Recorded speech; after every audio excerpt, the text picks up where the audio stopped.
এই যে একটা কবিতা, ঘর ও বাহিরে একটা কবিতা আছে যে খাঁচার পাখি ছিল সোনার খাঁচাটিতে, বনের পাখি ছিল বনে, একদা কি করিয়া মিলন হলো দোহে। মানে দুজনার কিভাবে মিলন হয়েছে, কি ছিল বিধাতার মনে, মানে বিধাতা কোনো কারণে নিশ্চয় দুজনের মিলন ঘটিয়েছে। আমাদের মনুষ্য সমাজে তো তাই হয়, তাই না? যে আমাদের কারোর সঙ্গে কারো যখন খুব ভালো একটা সম্পর্ক তৈরি হয়, মনের মিলন হয়, সেটা নিশ্চয় বিধাতা কোনো কারণে করে। রবীন্দ্রনাথও তাই বলেছেন। বনের পাখি বলে খাঁচার পাখি আয়, বনেতে যায় দোহে মিলে। বনের পাখি খাঁচার পাখিকে বলছে, অর্থাৎ যে পাখি বন্দি হয়ে আছে সে বন্দি পাখিকে বনের পাখি বলছে যে আয় আমরা দুজন মিলে বনে যাই। খাঁচার পাখি বলে বনের পাখি আয়, খাঁচায় থাকি নিরিবিলে।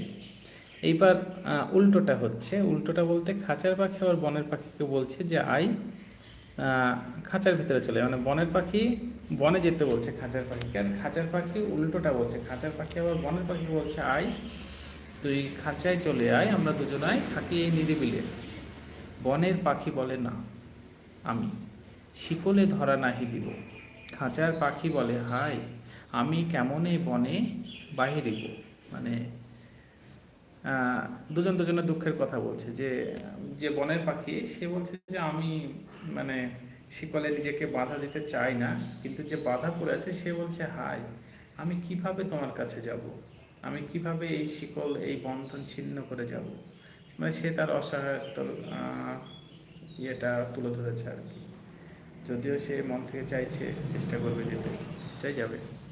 এরকম একটা সুন্দর কবিতা এখানে আছে। মাঝে মাঝে কবিতা আসলে আমরা রবীন্দ্রনাথকে তো মানে কবিগুরু হিসেবে